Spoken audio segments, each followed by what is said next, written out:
লোকেশ রাহুলের সেঞ্চুরিতে ভারত তুলেছিল 284 রান, কিন্তু এই চ্যালেঞ্জিং লক্ষ্য যে সহজে টপকে যাবে নিউজিল্যান্ড তা ভাবেনি। ইন্দোরে অনুষ্ঠিত হাই স্কোরিং ম্যাচে ড্যারিল মিচেলের দুর্দান্ত সেঞ্চুরিতে 7 উইকেটের বড় জয় পায় নিউজিল্যান্ড। 15 বল হাতে রেখে লক্ষ্য ছুঁয়ে ফেলে কিউইরা আর সিরিজে ফিরে আসে সমতায়। টস হেরে ব্যাট করতে নেমে ভারতের ভিত গড়ে তোলেন লোকেশ রাহুল।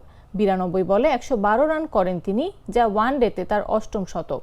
শুভমান গিল করেন 56, রোহিত শর্মা 24, বিরাট কোহলি 23 রান। শেষ পর্যন্ত ভারত 7 উইকেটে তোলে 284। জবাবে শুরুতে ধাক্কা খেলেও ম্যাচে নিয়ন্ত্রণ নেন ড্যারিল মিচেল ও উইল ইয়াং। দুজনের 162 রানের জুটিতে ম্যাচ থেকে ছিটকে যায় ভারত। ইয়াং করেন 87 রান। মিচেল অপরাজিত থেকে 117 বলে 131 রান করে দলকে জেতান। এটি তার ওয়ানডে ক্যারিয়ারের অষ্টম শতক। এই জয় ভারতের বিপক্ষে টানা 8 ম্যাচ হারের ধারা ভাঙল নিউজিল্যান্ড। সিরিজের ফয়সালা হবে শেষ ম্যাচে।